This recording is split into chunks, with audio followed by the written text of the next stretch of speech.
History is not written only by the strong, but by those who think, plan, and wait. On these days, there are names that achieve victory not only on battlefields, but in minds. One of those names is Napoleon Bonaparte. Born in Corsica in 1769, Napoleon did not come from a powerful dynasty. He had no vast fortune, no noble backing, but he possessed something else. A sharp mind, iron, discipline, and unbreakable will.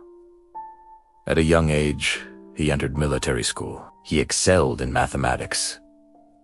Choosing artillery was no coincidence. For Napoleon, war was not brute force, it was calculation, timing, and geometry. When the French Revolution erupted, Europe was in chaos. The old order was collapsing, and a new one was emerging. Napoleon rose in this moment because crisis crushes ordinary men, but elevates strategists. The Italian campaign became his first great stage. His army was tired, hungry, and outnumbered, but Napoleon had a plan. Divide the enemy, strike fast, never retreat. This shattered traditional warfare, and soon Europe learned his name. Napoleon's greatest weapon was not the cannon, it was his mastery of time. On the battlefield, everything is measured in seconds. He attacked at the right moment. He exhausted, divided, and weakened the enemy, then destroyed them in a single decisive strike. In 1798, the Egyptian campaign began, but this was more than a military move. Napoleon brought scientists with him. He knew power was not only in weapons but in knowledge. During this campaign, the Rosetta Stone was discovered. Even history revealed itself in his march. Yet every rise meets a turning point. In 1804, Napoleon crowned himself Emperor of France. When the Pope presented the crown, Napoleon took it with his own hands and placed it upon his own head. The message was clear. Power is not given, it is taken. Then came Austerlitz, 1805, the Battle of Napoleon's greatest victory. Though outnumbered, he deceived the enemy. He appeared weak, lured them into a trap. When the morning fog lifted, Napoleon had already won. This battle is still studied in military academies today, because here, not strength but intellect prevailed. Napoleon's warfare rested on 3 pillars: speed, discipline, decision. He never hesitated, because in war, the greatest mistake is indecision. But history is not made only of victories. 1812. The Russian campaign.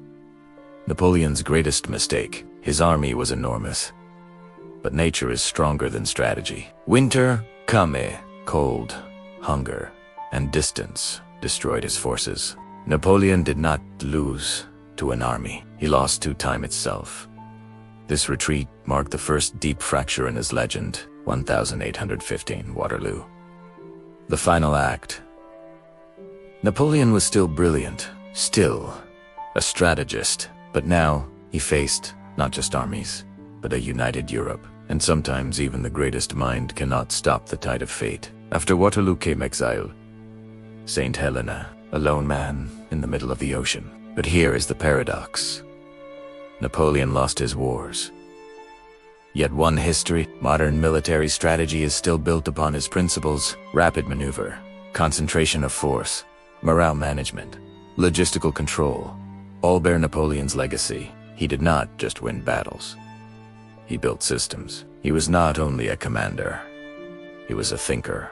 One of Napoleon's most famous quotes says, "Impossible is a word to be found only in the dictionary of fools." Perhaps that is why he began as an ordinary officer, but became an era in history. Napoleon teaches us this. Victory begins not with power, but with the mind. Intelligence without discipline is useless. Power without strategy collapses. Opportunity dies without decision. History changes. Maps change.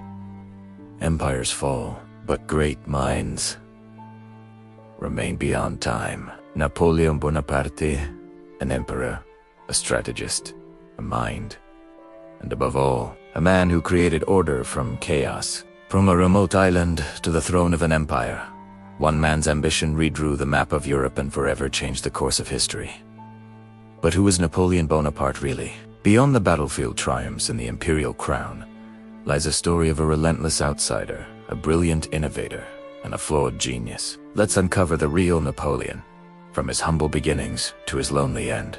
Born in 1769 on the island of Corsica, Napoleon Bonaparte grew up a proud Corsica nationalist, initially resentful of French rule. His family, minor nobility, secured him a spot in a French military academy. Here, he was an outsider teased for his accent and his fierce pride. But it was in these lonely years, poring over books on history and military strategy, that the seeds of his greatness were sown. He devoured tales of Alexander the Great and Julius Caesar, dreaming of his own destiny. The French Revolution was the spark that lit his fuse. In the chaos, old hierarchies crumbled, and a man's talent, not his birthright, could pave the way to power. Napoleon seized his chance. At the Siege of Toulon in 1793, his brilliant artillery plan dislodged the British and Royalist forces, earning him a promotion to brigadier general at just 24.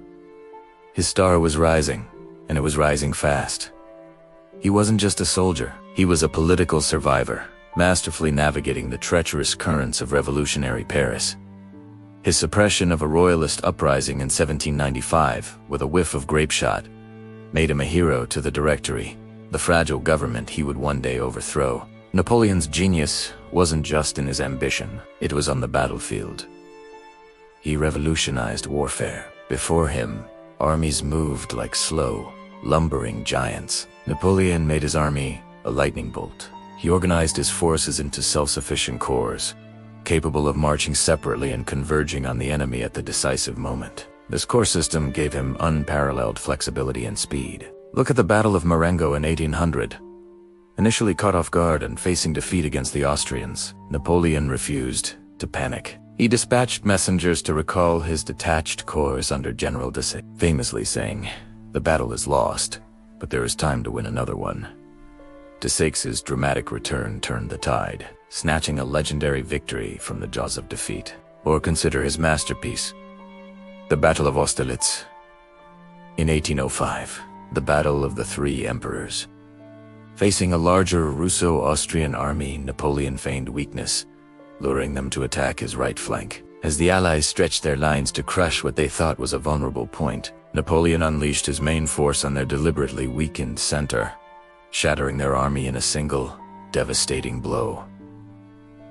It was tactical perfection. He was a master of psychology, of deception, and of timing. But Napoleon's ambition extended far beyond the battlefield. Once he seized power as first consul in 1799, and later emperor in 1804, he began his most lasting work, rebuilding France. He was a tireless administrator, often working 18 hours a day. He reformed the economy, established the Bank of France, and reorganized the education system with the creation of lycees. His most enduring legacy is the Napoleonic Code.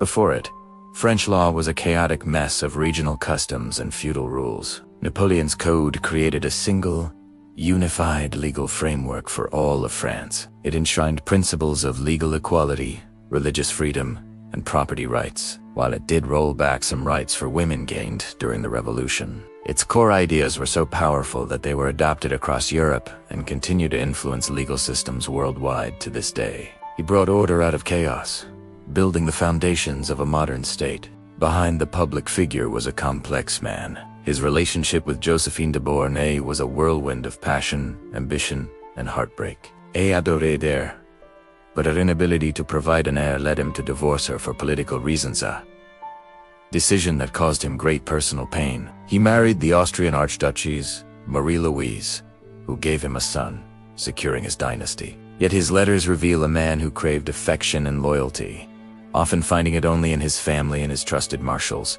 whom he treated like a brotherhood of arms. But the same ambition that fueled his rise would also cause his downfall. His obsession with defeating Britain led to the Continental System, a disastrous economic blockade that crippled European economies and sparked widespread resentment. His fateful decision to invade Russia in 1812 was the beginning of the end. The brutal Russian winter and scorched earth tactics decimated his grand army.